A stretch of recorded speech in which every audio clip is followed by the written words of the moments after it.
Hello, everybody. This is a special episode that we are doing, which will hopefully turn into one of many of the consecutive podcasts in an unknown amount of time. Um, So basically, this is a trial one, as I, Joel pref- is trying to I say. prefer the term backdoor pilot. But yes, this is going to be a spin off of the Imperial HoloNet. We call it Shootin the Skype. And it will be me and Cole having a bit of relaxed fun, talking to you guys, talk to each other, and, bringing up some topics.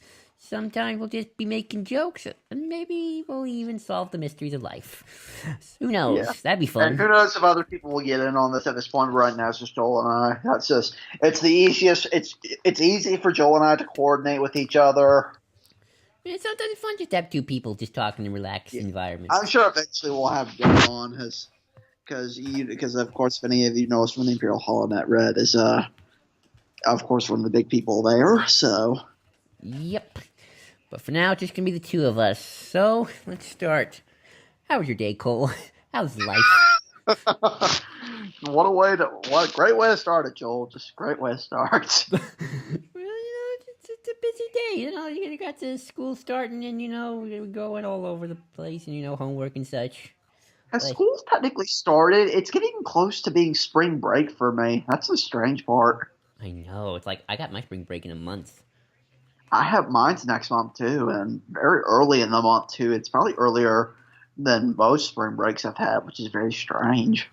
For a few seconds, I had a friend who thought they were gonna have theirs in February, and I'm like, no, that's not right. What the hell kind of school does theirs in February? I know. That's not a spring break. That is a midwinter break. That is a late winter break. I used to go to a school that had 3 weeks worth of spring break, and because it was a year-round school, so it was like 3 weeks of winter, 3 weeks of spring, 4 weeks of summer, and 3 weeks around like the October time. Yeah. Also, before we do anything random else, we're all going to do other structured topics throughout this video. So there will be topics we try to cover, and we'll try to put that in the title and whatnot. This is still a learning curve for Joel and I, so be Well, here's a mindful of that. topic. Did you hear that there's Disney gonna make a TV live-action Kim Possible movie? I did hear that. I don't know. Joel, let me put it to you this way. These days, I am not surprised about anything getting a live-action TV series. Do you remember that Fairly Odd Parents one they did a couple years ago? Oh, God, I forgot about that. It was grown-up Timmy Turner, and Drake Bell was Timmy. Yeah, that's got to be a major culture shock for anyone who watched Drake and Josh. Oh, I love Drake and Josh, but yeah, and they got somebody else to play the girlfriend, whose name escapes me. Tootie. Tootie, but I forget the actress's name because I knew her from something. She's probably been in something. They got a bunch of people from that show to be in. They got a bunch of people to be in that. There was someone else big in that. I can't remember who. And Also, they got a pretty legit looking Crocker. I'll say that much. Oh, I loved him. He was the best part. Yeah. Him and Timmy's dad, but that's because they got the actual actor who plays Timmy's dad to do the actual live action stuff. Yeah. So they got the actual voice, so that was awesome. Yeah, that is pretty cool. They obviously did not get the same voice actress for to play Vicky, and she was the one weak point for me. I thought she kind of lacked the kind of presence Vicky usually had in that show. Yeah, thankfully she wasn't a main presence. Thankfully, Crocker was amazing. Oh, he was the main villain in both the Santa one and the Christmas one they did, and they also got somebody to play Jordan Von Strangle, the Coffee Fairy. Oh yeah, I forgot that Jordan Von Strangle was in that. Joel, before we get into the whole Kim Possible thing, we'll get into that in a second. There's a thing that I forget when I stopped watching Fairly Odd Parents. It was right around the time I stopped watching Nickelodeon for the longest time. I'm back to watching Nickelodeon now that they have the Loud House. Yeah. Part of the reason I don't watch anymore is because, one, there just isn't many shows I want on. Two, I rarely watch TV anymore, so there's that. But I learned that that one of the recent Fairly Odd Parents things, they did a really dark thing where Timmy wished that time would keep going and never move forward, so he would stay at 10-year-old forever I just so he saw could keep his that Fairly Odd, episode. just so he could keep his godparents.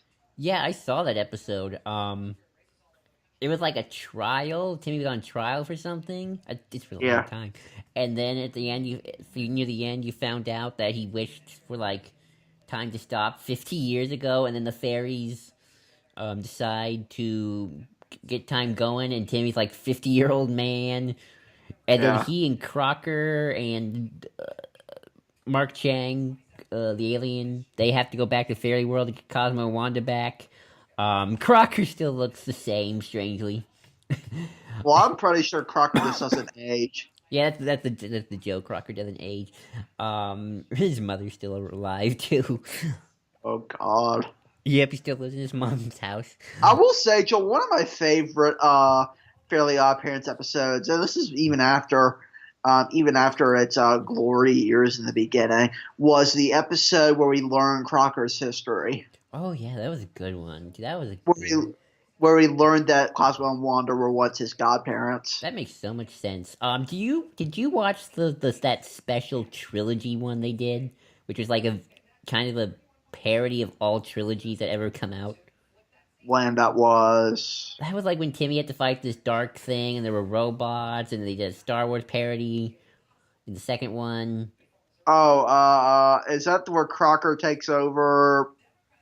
No, that's one of the earlier movies. This was when Poops was around, No, I didn't see that. and Kiss was in it. Oh, yes. I did see that. I can't believe I didn't. That. Oh, God, that movie's old now. Poof is such an old concept now. I never got mad with the Poof thing the same way other I people didn't did. either. I thought that was one of the most legit. That was the most legit place you could go. That was like the newest thing you could add to Fairly Odd Parents that hadn't been done. When Cosmo and Wanda have been married. Sorry, phone in the background. I'll mute that. But that seems like a legit idea. Yeah, I never was against it. And I like the execution. I don't know what Poof was like in later seasons, but Just cute and voiced by Tara Strong. So yeah. that's that. And I love the Timmy Jimmy Power Hour. Yes, I loved those. The first one was probably the best. I like the second one more. Quality-wise, first one was probably the best, but the worst one was probably the third one. Yeah, the third one I didn't like as much. It was okay. It wasn't bad. I liked seeing I like seeing all the Retroville characters as 2D drawn people. Oh yeah, that was great. The 3D to 2D, not so much. Yeah. I guess that's just 3D to 2D. Also, the whole drama with Sydney felt a little forced. Yeah, Jimmy Neutron. That's another Nickelodeon show. Oh, I love Jimmy Neutron. That was like my show growing up. No, I'll tell you what my show. Well, of course, I don't talk about. I don't talk about this much anymore. We'll get it. I guess I can say why. But my two shows on Nickelodeon that I absolutely loved were Danny Phantom and Last Airbender. Avatar: The Last Airbender. Well, that was that was everybody's show. Yeah, I also like My Life as a Teenage Robot. Oh, that was good too. I liked them all. Fairly Odd Parents, Danny Phantom, Jimmy, all the classics. Rugrats, Hey Arnold. SpongeBob, I obviously. didn't love SpongeBob. I still watch SpongeBob when it's on because that's all that's on. That and Loud House. Yeah. So Danny Phantom was always a more of a mature show that was on Nickelodeon. Yeah. It was a really imaginative show too. The idea of the ghost zone and the concept that they think of ghosts in that show. One of my favorite Nickelodeon movies was the Danny Phantom movie Rainstorm. Which one was that one? That was the one where he fights the King of the Ghost Zone, the former King of the Ghost Zone. Oh, that's right. I always remember the one, of course, when he had to fight his evil self. That was my other favorite because that is, I think, to this day the darkest movie on. That is the darkest movie on Nickelodeon, I think. The parents die. So yeah. Yeah, and the other really dark thing about that is when Dark Danny is formed, he kills his he kills his real self. Yeah, that's creepy.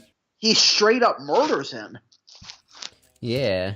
It's a it is it's I remember that show. I had a hard time watching it because at times because it could get really dark at times, but it was a really well made movie. That one was a movie that blew my mind. Yeah, This all started because I said there was going to be a live action Kim Possible movie. yeah.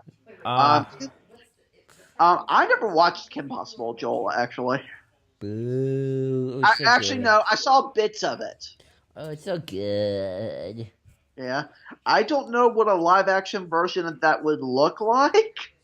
I imagine that would be what a mature Spy Kids movie would be like.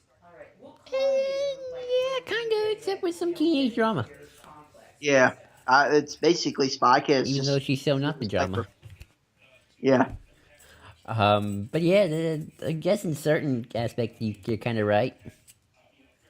Joel, let me ask you. This is a little off topic, but I'll ask you this: when was the last time you watched Avatar: The Last Airbender? I think the last time I watched it when I was following Doug Walker doing his Avatar vlogs. It was kind of cool just to see someone new and big get into that series who's like never watched it. Yeah, That was also I around the have. time he started getting into like new animated shows, like really learning what new animated shows like Adventure Time, like Gravity Falls. He did an entire Gravity Falls vlog when that show was coming out, and that was great. He was watching him experience Gravity Falls We should episode go by through. episode. We should do commentaries of the Avatar at some point, Joel. If I can get you to watch Gravity Falls, then yeah. Let me. Did you ever watch Korra? Yes, I did. I watched all the seasons. Because I was also following him. He too watched all the core, so I thought I would watch him. Yeah. I'll say this about Korra, and I've said this on Twitter before, so if any of you have followed me on Twitter before, if you've followed me through all that shenanigans, um, Korra for me is good in the first season. I think the second season really almost shoots itself in the foot. My And problem with then the the second next, season, it feels like a reboot, and everything Cora learned, she reversed herself in. yes, exactly. Um, and my big problem with Korra as a whole, everything in that show feels half baked and never gets taken far enough.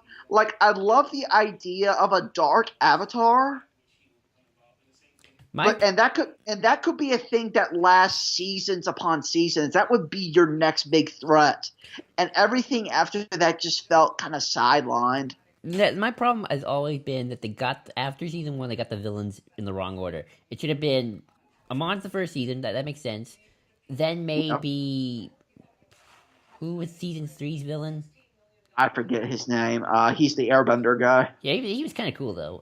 It was cool. He was probably the better villain after Amon. The Red Lotus guys, those guys should have been like season two villains. Yeah.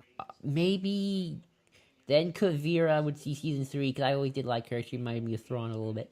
Um, the bad military kind of person. And then the final season would be your evil avatar. And maybe you would have had it that the guy who summons the evil avatar be like an overarching character throughout the entire series. Yeah. Because and here's another thing.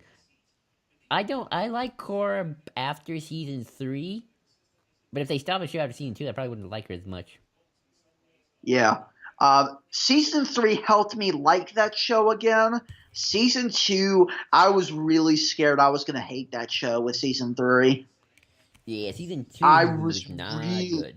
Yeah, season 2 was Except, really not good. although I do like the origins of the Avatar thing. That I was, do too. That's the best. I've always said that is the best part of that season. That is the highlight.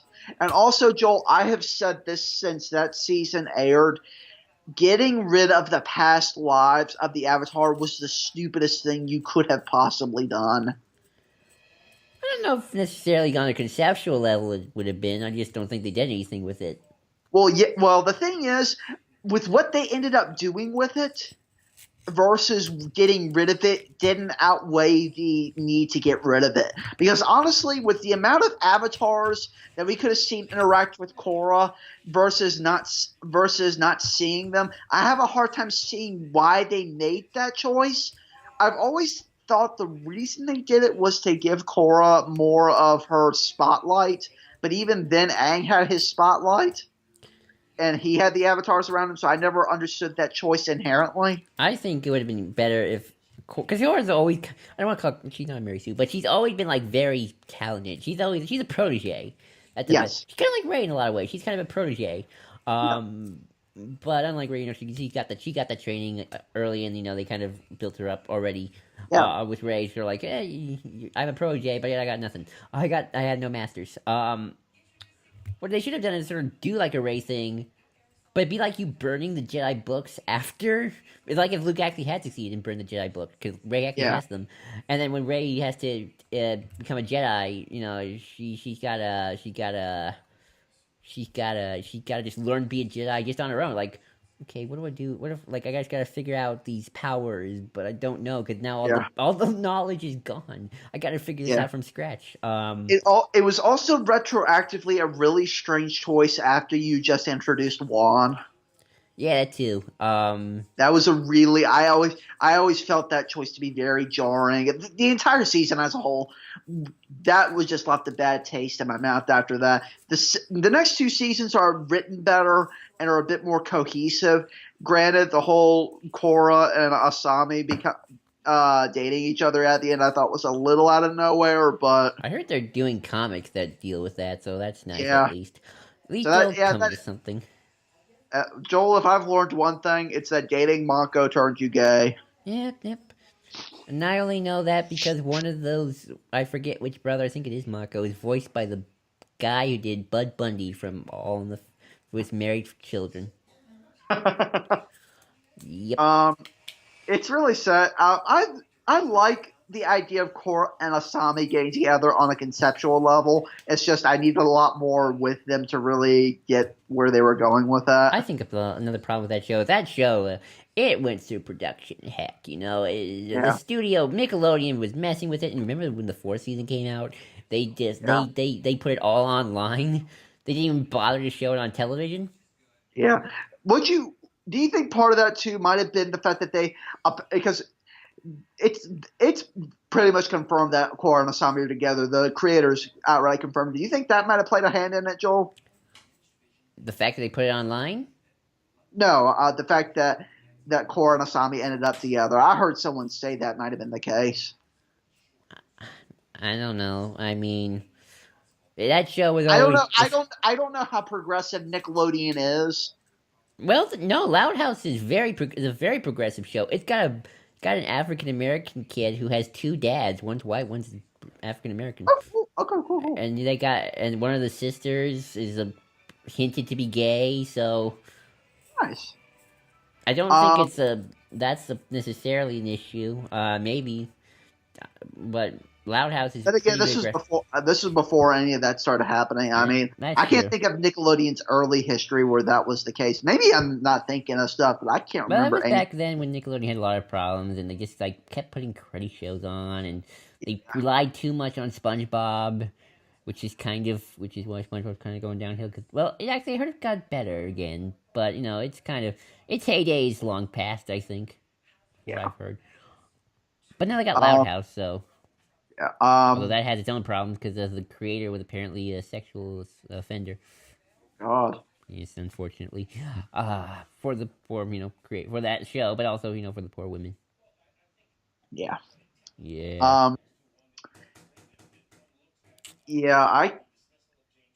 Korra was an interesting thing for me. I can't think of any other show that I've had that kind of relationship with. Typically, I like all shows. The only other show I can think of where I've had a very kind of any history with is Arrow. Yeah, I guess for me, it's Once Upon a Time, but then again, I still consider that my favorite TV show of all time, and I have so many issues I could write an entire novel worth. Well, you and I are that way with Kingdom Hearts, Joel. That's true. That is true. Speaking of Kingdom Hearts, you excited for D23 Japan, Joel? Yeah, I am. I heard this a while ago, but maybe this was from a year ago. Apparently, Disney World had Donald and Goofy, the costumes, and they were wearing their Kingdom Hearts gear. That doesn't surprise me as much.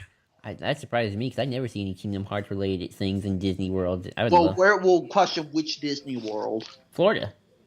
Oh There's wow. only one Okay, that Disney is World. surprising. Well, no, there's Disney. There's certain.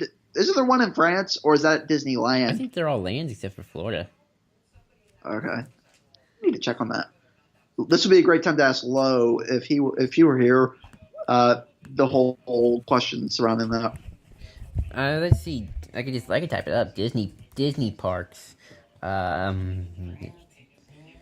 Well, no, we want to know if they're. Let's see. If they're. If they're lands or worlds. I have. Let's see. They're just called Disneyland Paris, Shanghai Disney Resort, Tokyo Disney Resort, Hong Kong Disney Resort, and Florida is just Walt Disney World. Okay. So that's the official name. So I assume that it's just Disney World. Have you been to Disney World in Florida, Joel? Once when I was 1 years old, and it was Epcot. Nice. I have only been to one of the parks. I can't remember which one it was. I'm pretty sure it was probably Epcot. I got Disneyland just like 15 minutes away. So Nice. Um. Yeah, but that's pretty cool. Joel, this might be a good time. I don't know if we have enough to really do a video on this as of right now, but well, that's why we're doing this, Cole, so we can talk about even small subjects, but just but just random smaller topics before we get to even bigger ones. um, What shooting the Skype's all about. yep. What do you think we're likely to see at D23 in terms of Kingdom Hearts content? Maybe Because I think a game trailer, maybe some art. I think a world reveal is also really likely. I'm putting my money to the Monsters Inc. one. Yeah, mine too.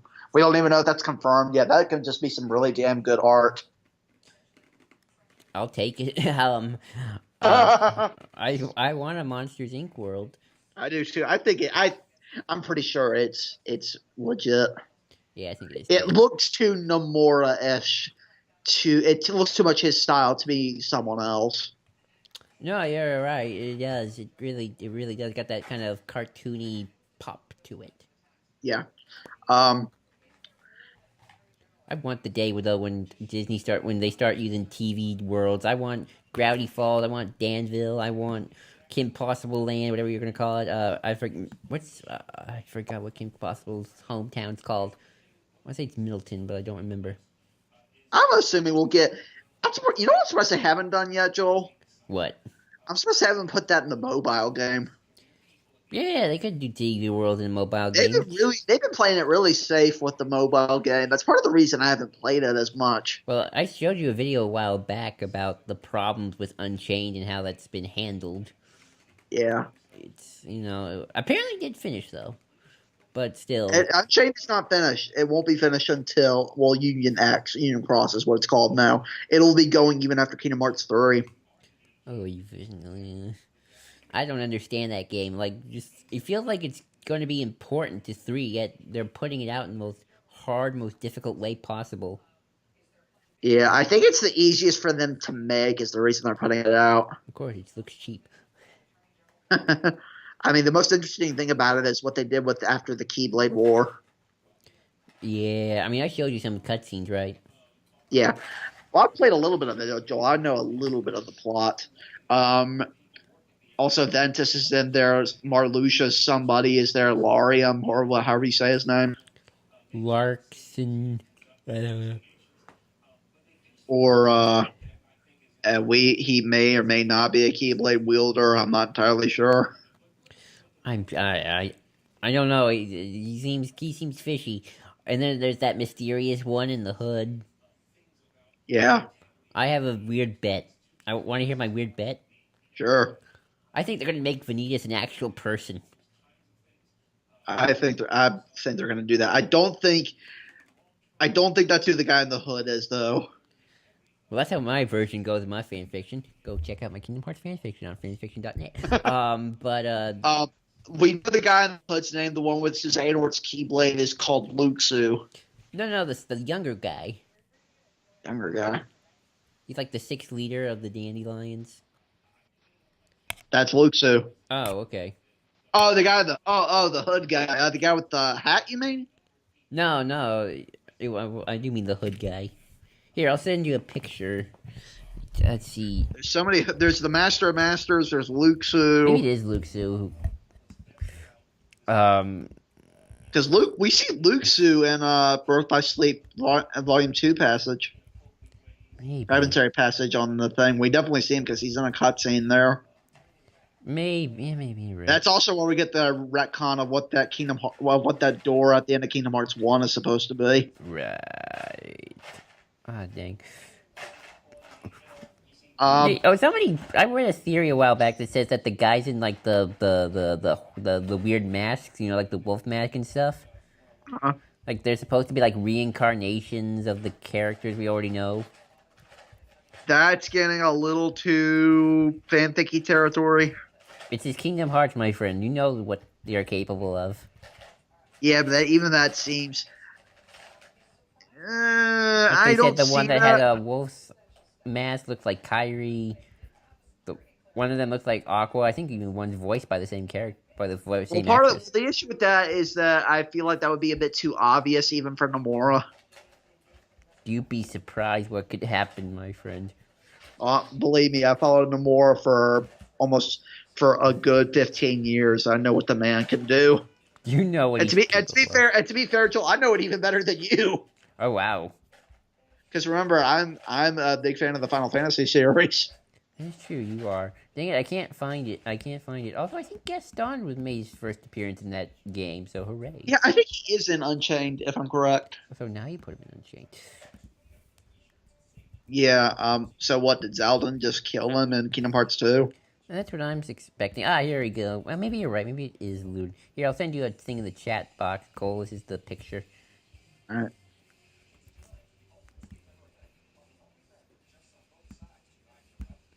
Waiting for Joel to put it in the chat. It is in the chat. I haven't figured out Skype's new Mac. It's a little bubble on the. Oh, I see it. Nope, don't see it. Really? You have to hit send, Bill. Still sending. Come on, why aren't you sending? You have to remember, Joel, that pictures are take up a little more space than typical text. All right, but let me see if your Facebook sends it quicker. Don't worry about it right now. I'll look at it later. All right. Well, the point is that's the good guy. Did your Facebook get it by any chance? Hang on. There we go. No, but yeah, I haven't played much of Unchained yet because I don't find the gameplay to be that interesting. It's okay, I guess. Yeah, I mean, it's not the greatest thing in the world. I wish we would finally see the Keyblade War. I think 3 is going to be the only place we're going to see that. I mean, it's going to be cool when we do, I hope. Yeah. I want to imagine it will be, Joel. If any of the HD cutscenes in the Kingdom Hearts series have showed us anything with Keyblade battles, I think it's going to be amazing, Joel. I hope so. Because of Kingdom Hearts 2 Final Mech Secret Ending has some of the best Keyblade fights I've ever seen. I will say this, Unchained is this weird thing of like creating the most OC characters ever. Because you get to actually create your own character. Yeah. You're the original character. Yep. To be fair, it's not the first and not the last game to have done that. And yep, it's just gonna keep and there are many other games that do it really, really well. Skyrim being the Elder Scrolls series being great examples. Yeah, the Skyrim does look cool every time I see it. Not gonna lie, it really does. I keep telling you need to play it, Joel. If nothing else, that's not the type of game that me playing through it would do justice. That's the kind of game you would have to play through. And that's not even the type of game you need to binge. You can just play it in your spare time, pop it in, go do whatever you want to do, get out for a bit, come back in, do another quest, maybe something that interests you, then get out again. Yeah. So, by the way, did you get that tweet I sent you earlier about Donald trying to heal you and just him trying to... yeah. Okay, old Donald. Also, Joel, to segue into our other topic, do you think we're likely to see anything? Do you think we're likely to see Disney mention anything about EA's practices with Battlefront 2 at E23. Nah, I don't think so. They like to keep things on the positive. If I said this to Joel before, I said if they were going to announce anything, it's going to be probably be kept very much under wraps. It's going to be said in a lone line of in a lone interview somewhere where they just outright say something and they'll say, "Oh yeah, it's still happening," and nothing else. Yeah, I heard EA wasn't going to do anything until 2020 with another Star Wars game. Unfortunately, unfortunately, Joel, I don't think we're likely to see any Star Wars games anytime soon. Well, that contract going to run out eventually. Just give it time. Just gotta Yeah, I wait. really, I really don't know. Maybe E23 proves me wrong. Maybe it proves me wrong. Well, even though the game industry in Star Wars is pretty dry, the movies are just a pumping. They're pumping. Well, so they seem. Yeah. Let's see. Speaking of, we won't talk about this too much because Doc Holliker did a good video on the many issues and things that Lucasfilm does with their hiring, especially when it comes to hiring white dudes. The thing with Joel and I on this, though, Joel was invited to do the video, and he had originally turned it down because he didn't think he had much to say. But the more we thought about it, the more we realized we had a stance on the topic at hand, and Joel, let me pose this question to you. I'll pose it to you first, and that is, what will it take for Lucasfilm to really change the way they hire, the way they go about making their films? What would it take for them to even go about changing that?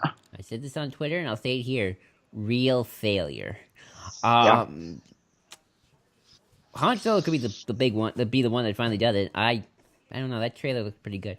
I'm It indifferent toward it. yeah, it got my attention. I just like seeing I like the visuals.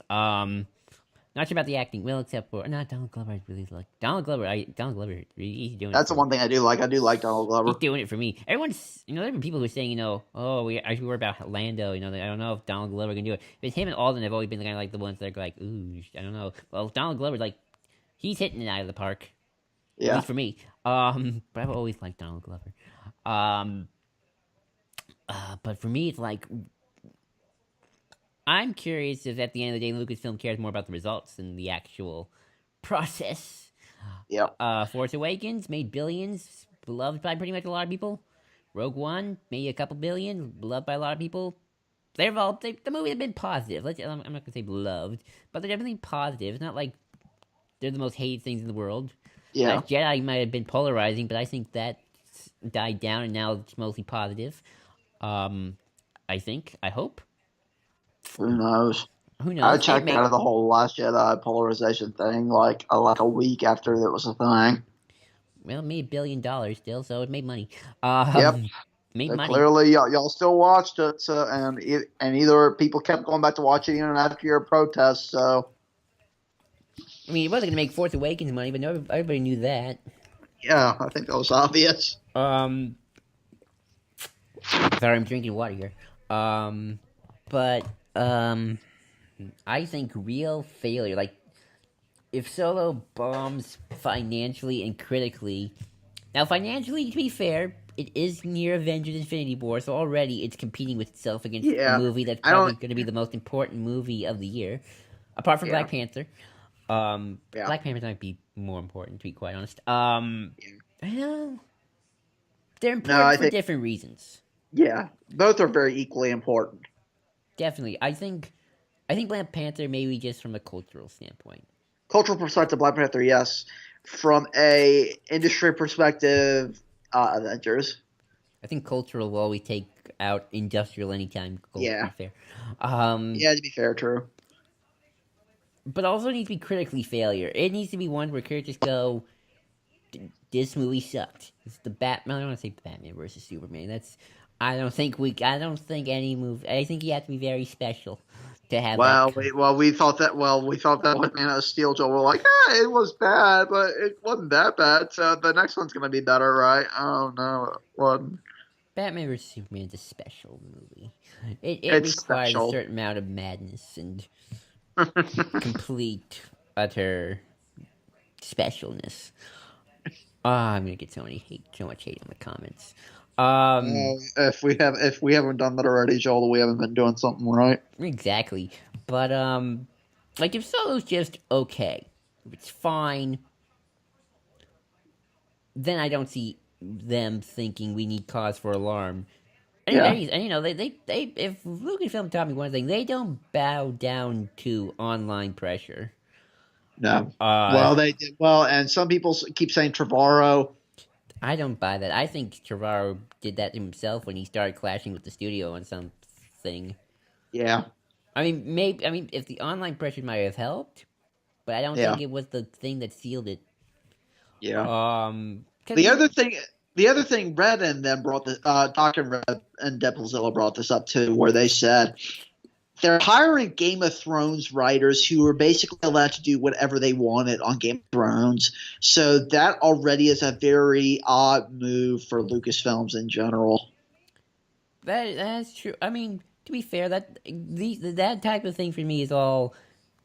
That's more of a character thing than if a person is like what I mean by if they are good at transitioning from a place of doing whatever you want to having to follow the rules of the studio and stuff, that then that's more what you're made of, kind of your character in terms of art. Can you handle it?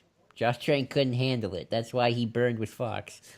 Yeah. Lord Miller, well, that was more of something else. That wasn't.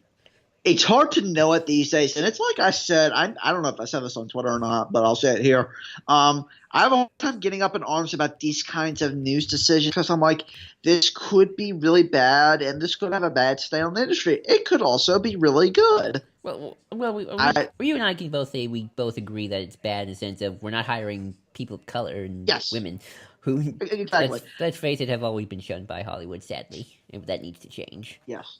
And slowly but surely it's changing, just not in the way people want, just not at the pace people want it to. And probably should. Yeah. Definitely. I'm hoping Black Panther nips that in the bud and starts increasing some things afterwards. Because I'll be the first to say this, Joel. I am hearing brilliant things about Black Panther. Well, I'm going to see that movie. I'm gonna see it. It's all about to me incentive, and I'm hoping, and I'm about to say, Lucasfilm right now doesn't have incentive, or well, not as in like a moral sense of incentive, because in my opinion, these are businesses. To them, morality means nothing. It's all about the bank. Let's face it, it's true. I'm sorry, it's true. Businesses don't care about morality here, or the ethicals of putting people of color in positions of authority. That's just I wish it were, but it's not. We're getting controversial today. I like this. Now hopefully, and this is where the caveat comes in. Going back to Black Panther, that changes it because not only is it a majority black cast, black crew. I think right. That's what I've heard. Yeah, the two white actors that I know are in it are Martin Freeman and Andy Serkis. Yep, Gollum and Bilbo. If that makes the gazillions of dollars, which let's face it, Cole, it probably will. Oh yeah, Black Panther comes out next week, I believe. That movie will probably break records. Although it is strange, they're both owned by the same company, Disney. Yeah. Well, to be fair, Joel, from what I see, let me actually let me stress something here, and it's something you actually said, Joel. Marvel has been at this for a while. Marvel has been doing this game for years now. They have built a universe out of some trouble, but they've made it work, and now it's accessible and have allowed these kinds of movies to happen to where we may inspire other filmmakers to make these kinds of things. We are in a fledgling universe right now with Star Wars, especially under Lucasfilms. We still have Disney, there's always been under Lucasfilm. Well, yeah, but for that, they still have a lot of ground to cover and a lot of things that they need to really learn and build up in order to take on these bigger projects. I definitely agree with that. Although strange, I mean, it's odd because Lucasfilm, the Star Wars did have.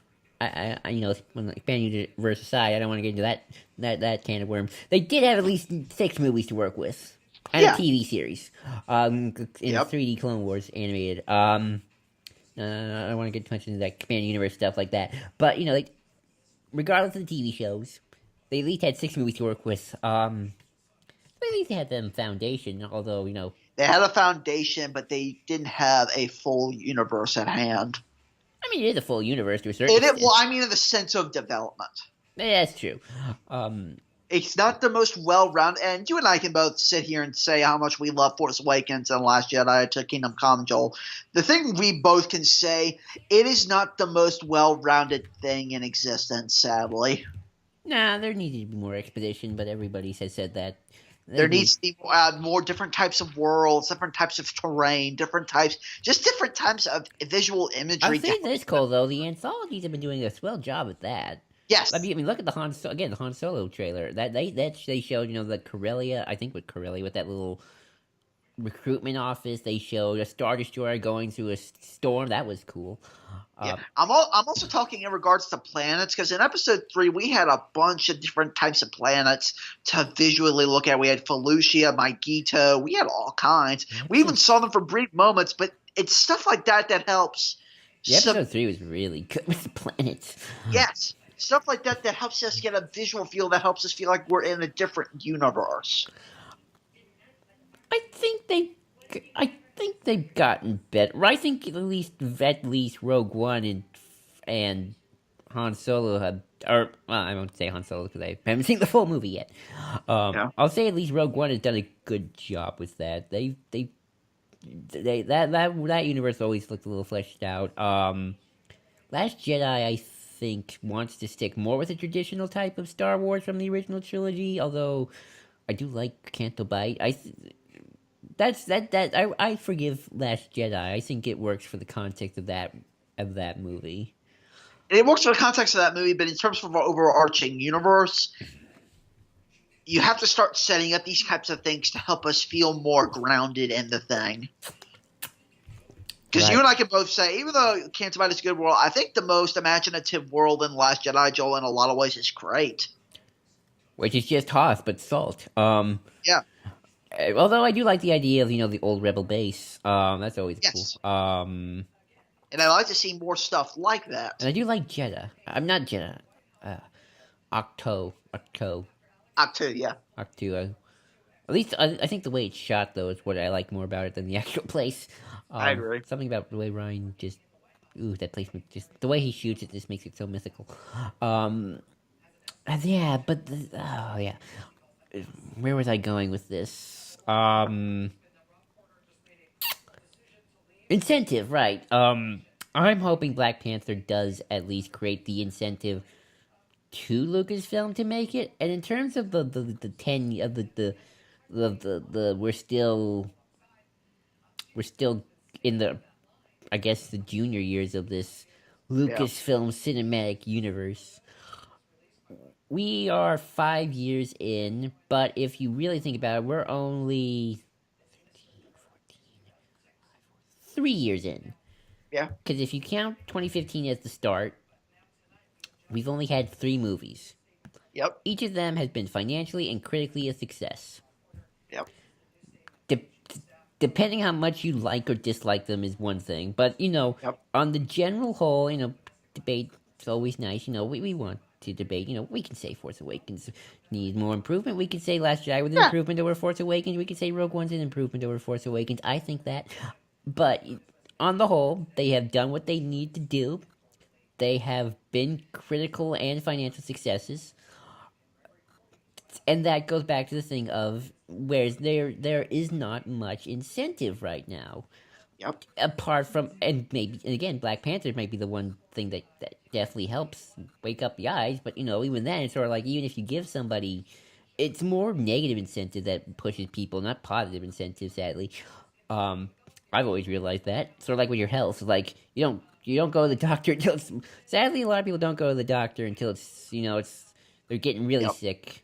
Yep. Um, so there's that. In terms of the Game of Thrones guys, who apparently also did a very cruddy, racist move show called Confederate. Um, I don't know much about it. I heard it's not that good. I heard it's somewhat racist. I'm gonna believe you. Um, there's I've always also, by the way, I heard on apparently on Twitter, and I don't know if this is going to be true. Apparently, J.K. Rowling is doing something for Star Wars now, but I've only heard one thing. I haven't heard a big, massive thing about That it. would be very strange. That would be But strange. I guess I would be open to it. I guess I'd like to see what she could do with the world building at least, because she's I always would been too. good with that. Yeah. Um, but back to the Game of Thrones guys. I've never been someone who thinks because you do one type of genre, that means you can't do another type of genre. Yes. Like you can't. Like I believe, like if your background has always been weird, dark, grim show that involve murder and death and eyes gouging, you can't do. That means you're just forbidden to do Star Wars. I've always believed that that the best authors and artists can do 180s Yeah. and then do that kind of light, chummy stuff. Yep.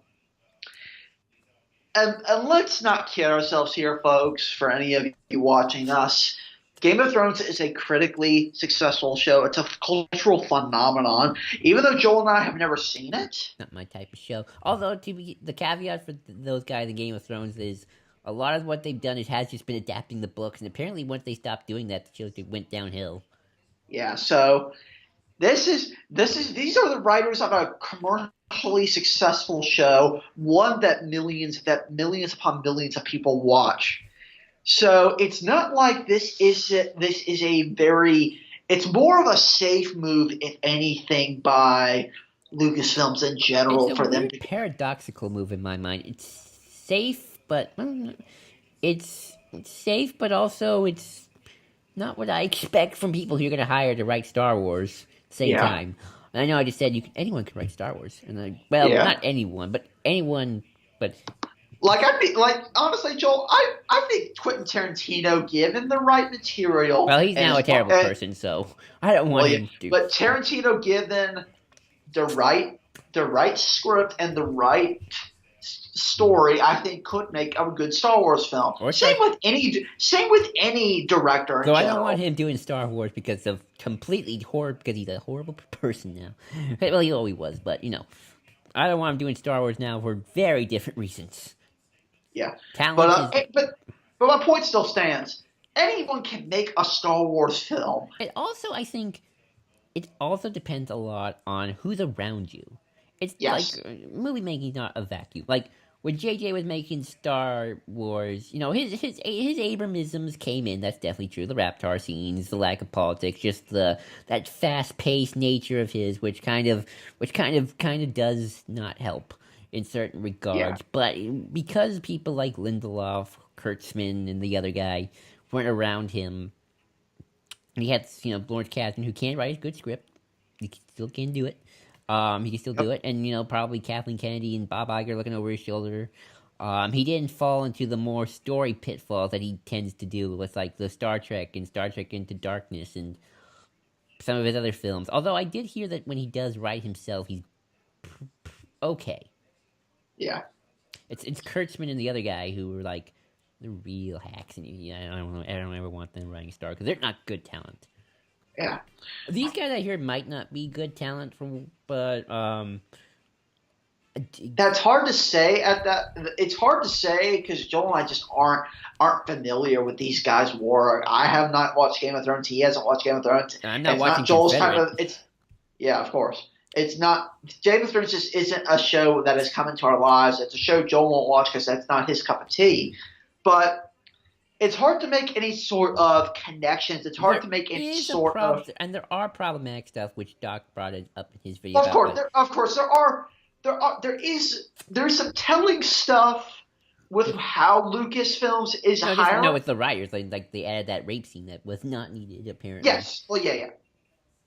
Yeah. Well, yes. but beyond that, it's hard to know what their quality would be like. It's hard to know.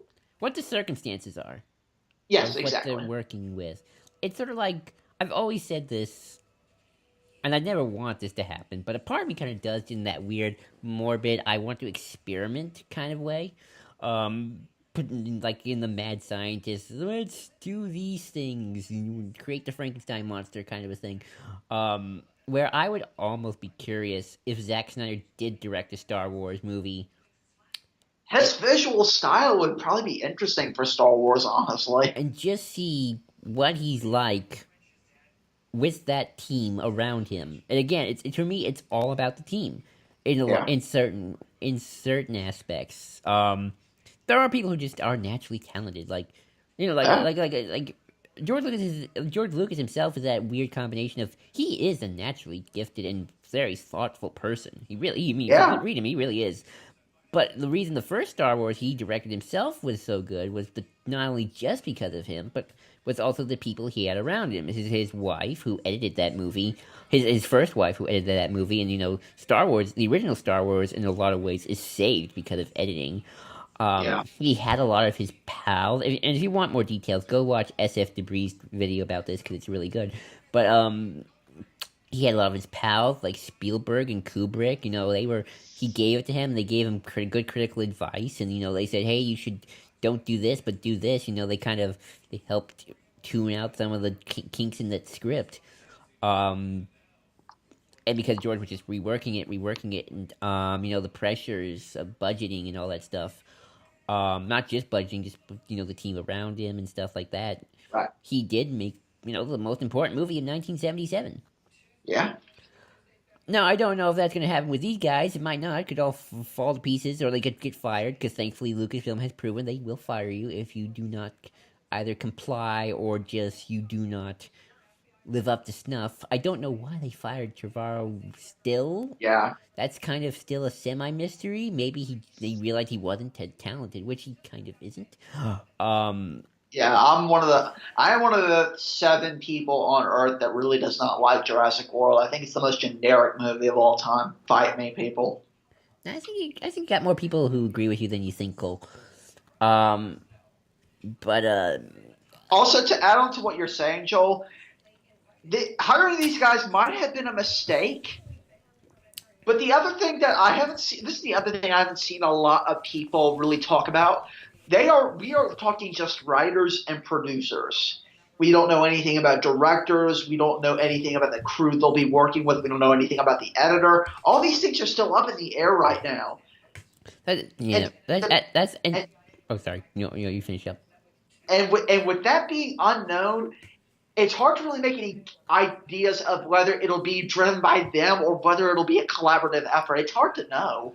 I mean, all these Star Wars movies have been collaborative efforts to a certain extent. Yeah. I would definitely say 7 and 8 are definitely a lot more director driven, but especially 8. 8 is the most director driven because it was written and directed by Ryan Johnson. It is a Ryan Johnson movie, very much as it is a Star Wars movie.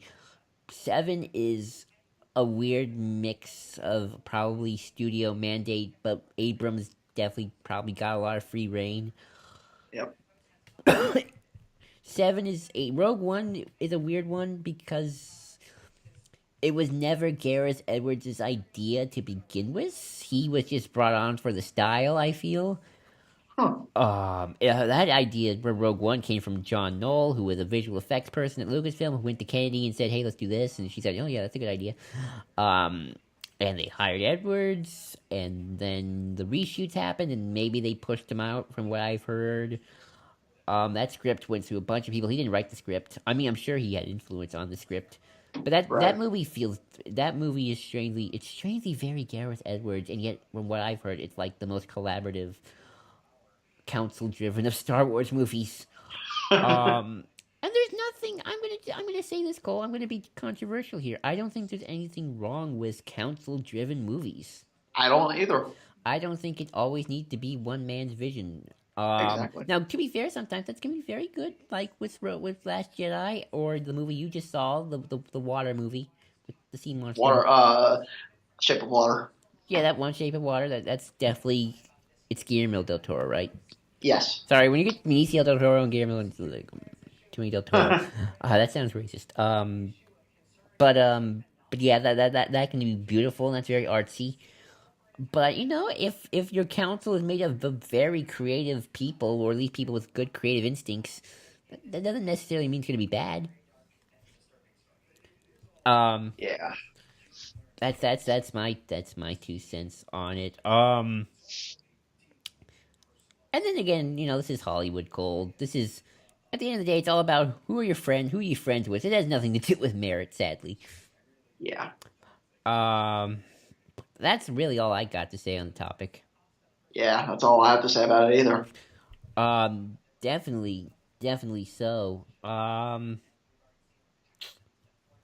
So yeah, that was Star Wars, people. I'm like probably now the one of the few people who's kind of more hyped for Solo after seeing those two trailers. I just want to see that universe.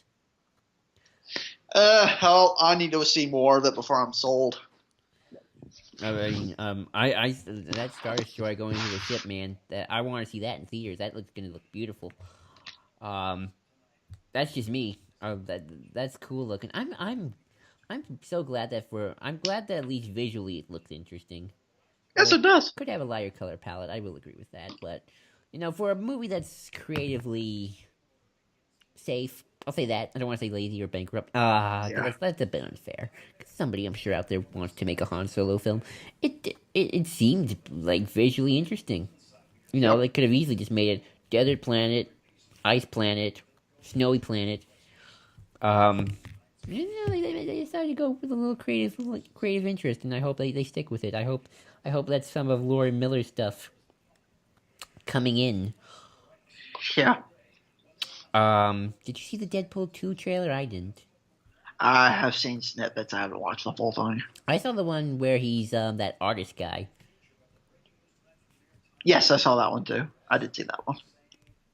That was good. That was It was good. oh, I love Bob Ross. So I love Deadpool as Bob Ross. Um, here's something we didn't talk about. Cole, they're doing another Star Wars TV series apparently. I don't. If this came as a shock to people, I don't understand why. But I guess anything's possible. So It's on the star. It was on the. It's gonna be on the Disney streaming service. that doesn't surprise me either. I before I have any concrete opinion of that, I have to know exactly what the streaming service is going to be like. Hopefully cheap. Yeah, knowing Disney though, probably not.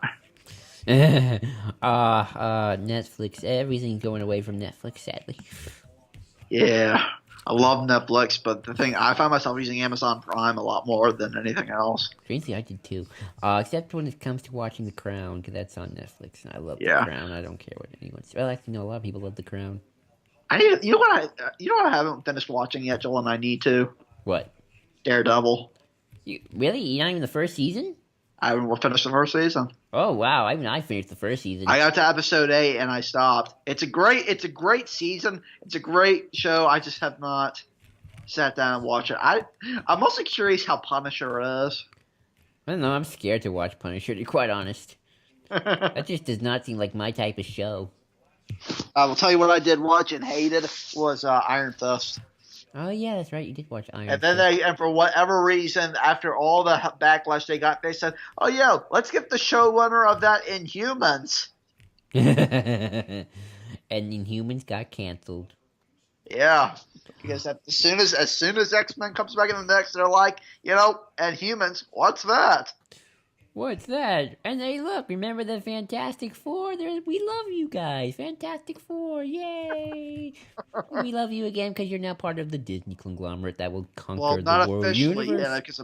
apparently because Comcast may outbid them, but They who get knows? they get the rights either way. Yeah, So yay for them. Like Kevin Feige, it's all falling into place. yeah. Though I did kind of want to see Kingsman owned by Disney. I just kind of wanted to see that. It still might happen. Disney's a powerful company. That's Uh, true. and it's looking more like Disney's still gonna get it. Joel, let me ask you this. What would happen? This is never going to happen, but what if it did? What would happen if Warner Brothers sold the rights to DC? To Disney? Yeah. Um, I don't know if that's even legally possible because that means Disney would have a real large monopoly on the comic book industry to a point of like, oh my. I don't even know. I know like Marvel tried to buy DC once, but they refused. That actually did bring DC back from the brink. Although DC's been pretty good on terms of the comics. Where let's face it, I Yeah. think that's where they probably should be. They are the comic book company. Yeah. Marvel isn't so much anymore. Marvel is now a full-on studio franchise with TV and Yeah, their comics I hear haven't been as good recently, especially after Ian Harrington, Sid Part Two's whole rant on Secret Empire. yeah. Well, it's sad Marvel doesn't have. You know, it's sad that the entire Disney company does not have good video games, except for Kingdom Hearts. What Giddy games do they even have? Some kitty ones, like and Epic Mickey. Yeah, Epic Mickey is like the last solo Disney thing I remember them releasing. That was like the If you biggest one too. if you count Battlefront 2, I guess that one too. I guess. Well, that's yay. That Epic Mickey came from Disney Interactive. Yeah, I. You know what I would love to see, Joel, and I'm surprised we haven't done this yet. Bring back Indiana Jones games. Oh, that's right. And some of them are canon too. Yeah, one of Canon, my and that we will never talk about them in the film. I'll tell you what, Joel. One of my favorite video games to play is Indiana Jones and the Emperor's Tomb for the PS2. That game is amazing, Oh, that's right. and No, I it's never and it's played a it. and it's a prequel to Temple of Doom. Ah, Temple of Doom. I don't like Temple of Doom. I have not watched Temple of Doom in years. I was always indifferent to Temple of Doom. It has one shot that I like, and that's when everyone's walking down that long corridor, and the light slowly pans on Indy at the end of the room. That's my favorite shot, and that epic music's playing. Yeah. So the guy getting run over by a steamroller was a bit much. Yeah. That movie was dark. Yeah, I'm like the weird one who likes the fourth Indiana Jones movie. I like the fourth one too. I know. Everyone hates it, but I don't. I've always liked And it. we're supposed to be getting a fifth Indiana Jones at some point. Apparently, it's set to film in 2019. Whoa, that's I did not. I thought you said the actual film would take place in 2019. I'm like, No, Lord, dang, no. Indy's No, it's gonna set to film in 2019. or wouldn't that be something? Indy's like just 100 something. That would be interesting. I think if you could do a better passing of the torch movie to for Indy 5, I think you could have something really interesting. It would have to be different from your typical Indy movie, but I think you could do something really interesting with Indy 5. Hopefully, it won't be like Pirates 5. Oh Lord, no. That was a passing of the torch movie too. Joel. Oh God, Joel. You know what is on Netflix? What? Pirates 5. Uh-oh. I'm scared. I'm scared. I haven't. Nope, nope, nope, nope, nope. We are totally doing a blind commentary of that. Not today. Not today, Lord no. I need these brain cells for tomorrow. Exactly, me too. Pirates. Uh, yeah, Ted and Tell No Tales is on Netflix. When I saw that, I'm like, oh God. Not even Javier Bardem could probably save that movie from what I've heard. Oh, he's the best. His performance is great, but that movie when the really attractive girl ends up being Barbossa's daughter, I'm like, holy shit! They actually did that. This movie got a lot more awesome in a really horrible way. Spoilers, but yes. Oh boy, that movie. The more it went on, the more I'm like, man, y'all. Yeah, I don't even know why I'm here anymore. I've heard it. And they killed Barbossa off again because. Yeah, I heard that movie just sad to watch. It's like the Pirates movie that once was, and now it's this. I mean, to be fair, Joel, let me be clear. I like the Pirates franchise a lot. I love one. I love three. I hate two. I don't care for four, and I really don't like five. That being said, there are two movies that I really, really like. I like four actually quite. So I thought it wasn't that bad. I thought it was forgettable at most. Yeah, I like three though a lot too. I don't know I why. like three. I do I really don't like think three. I Three. probably should, but I don't care. I like three for what it. I like three for one. It's one of the most expensive movies ever made. So there's that. Yeah. That and plus Pirates One, as if you watched Joel's and I's commentary on that, that movie is strangely genius in a lot of ways. Somebody actually made a blog saying that it's strangely genius, so we're not alone on this. Like they said, Pirates is a genius movie. It's a perfect movie. It's a very great movie that Disney just stumbled upon, and it's like Jeremy Johns says. With the after John Connor, we now know that Disney will stop at nothing to try to strike gold again with another franchise. We call that fact. Yes. Oh, you should hear the like. You should look into the production of Pirates, Cole. It's fascinating. I would love to Like look Michael into. Eisner didn't want to make it. It was actually one he tried to cancel many times. Yeah, It's a miracle if the movie's actually as good as it is. It's one of those yeah, types of movies. yeah. Did you ever see John Cotter? Can't talk. John Cotter. No, Damn it, John Carter. I didn't. I didn't think there was. I didn't. I had no interest in seeing that film. I didn't either. And one Or of just Jeremy as Johns. meh. If any of you are fans of Jeremy Johns, he did a review of that movie, and it is hilarious. Uh, Because he goes through all the things that could be cool about it, and he immediately preferences it afterwards by saying, "This looks like it's going to be Waterworld in space. That's not cool." I've heard things about Waterworld. I heard the ride. I heard the show is more interesting than the movie. I didn't even know there was a show. Yeah, I think there's one at Universal. Oh wow, Or am I thinking of another movie? But you Meg, might be no. thinking about it. Yeah. Also, Joel, another movie that I think this is by Disney. Is Lone Ranger Disney? Yeah, that's Disney. Oh God, I remember seeing that movie in the theaters, and there are very few moments in a movie where I face palmed. There were moments in that I face palmed. Oh boy. Good Lord, I hated that film. The thing about Lone Ranger, that movie is it is trying to be a serious movie and a comedy all at the same time. And when you try doing that, I'm like, nope, nope, nope. Go for one or the other. Don't try to make me take you seriously one moment and do some whole artificial business plot or whatever, and then have guys on top of fucking wooden towers that he somehow gets down from without falling down a cliff to his death. That and Johnny Depp just playing a Native American kind of racist. Yeah, and he's playing the same guy he plays in every film these days. Ain't it the truth? Ain't it the truth? Cole, entertain the audience for a second. I'll be right back. Okay. I guess I'll talk a little more about Lone Ranger. Lone Ranger is when I saw that movie in theaters, it was a numbing experience. I had never disliked a movie that much in the theater before, and that was the first time I had that kind of reaction to it. Um, Johnny Depp was bad.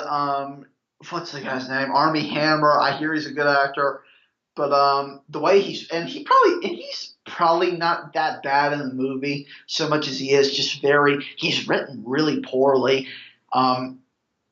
His and Johnny Depp's chemistry is non-existent. I don't understand why these people even stay next to each other, especially with the scene where Armie Hammer's character just leaves Tonto to die and only comes back for him because he knows the way that they need to go. At that point, you were just saying to yourself, what the hell? Like, why am I supposed to care about you? why the hell should I care about you at all? And at that movie, the movie just started tanking for me. It just started tanking. And no, the Lone Ranger theme kicking on during that chase sequence. You know, the one goes. I'm gonna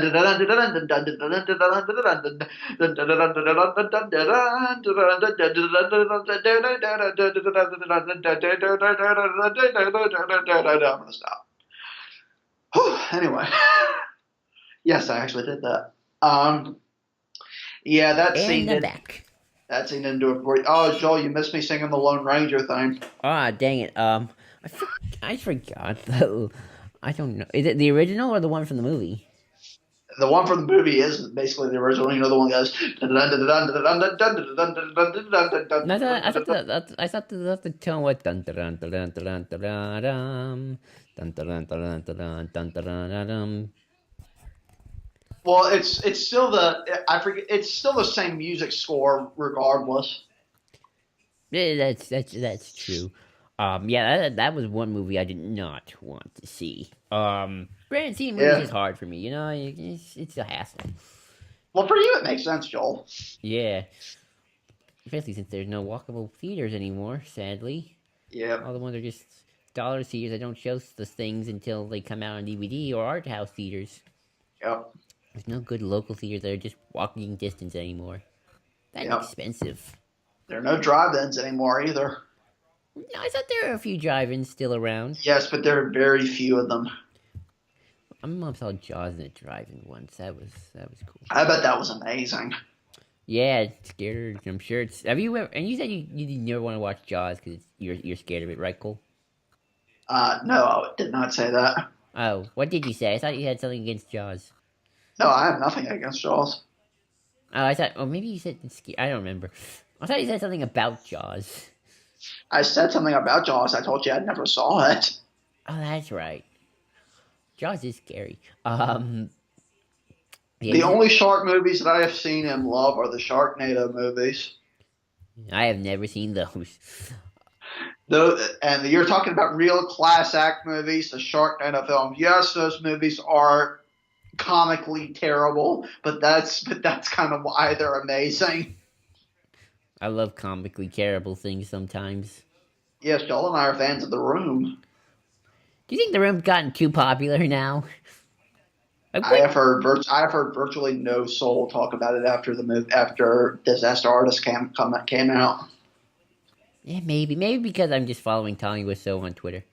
Oh yeah, I see Tommy Wiseau all the time. By the way, if you really want to see some good stuff, go follow Tommy Wiseau on Twitter. Ah, that man. Apparently, he hates the French language. But he speaks it. No, he doesn't. Yeah, he does. He does. He knows French. Really, I heard that's why he doesn't say the word fiance in his movie. Ever notice that nobody calls the fiance the fiance? I don't know, but apparently he knows French. That's a big thing in the Disaster Artist. Interesting. Apparently, in the book he speaks in French, and that's Greg Sesto's first interaction with him. That's how he first notices him. Interesting. I heard he hates French, but okay. Well, to be fair, everyone in their right mind has tried to figure out Tommy Wiseau, and no one has ever figured that man out. He is a walking, talking mystery box, and that's what part of the reason people love him. Somebody said, I don't remember who, said he's like the closest thing we'll get to an alien trying to prove they're disguise himself as a human on Earth. Yes. He is. In fact, if you were going to get a person to play that, get Tommy Wiseau. Give that man some money. Make Tommy Wiseau a star again. Make him a star. Make Tommy Wiseau great again. Yes, exactly. Because Lord knows we need more Tommy Wiseau in our lives. It's true. On that note, Joel, let's wrap it up. We've been going for about an hour. Yeah, we have.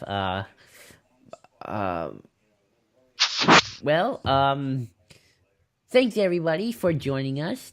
This was our first pilot attempt for Shootin the Skype. I don't know how long these podcasts will be. Maybe an hour, maybe two. It depends on how much we have to say to each other. You know, Depends on how much. It depends on how much we have to talk about. Also, for any of you who noticed we haven't put a video out in a while, Joel and I are going to have a video coming out very soon that we have yet to film, but is coming really soon. That's all I'll say about it. Yeah, it could even be another episode of Shooting the Skype and make it our next big topic. Yep. Because I want to do like little reviews and stuff here. Apart from we'll mix it up from just sometimes random discussion, two topics to Yeah. one thing. Make it a cool duo dynamic here. But yeah, Yep. I hope you enjoyed it. Got to sit down with us, have a chit chat about random things. And maybe eventually we'll do live shows eventually if we get enough of an audience.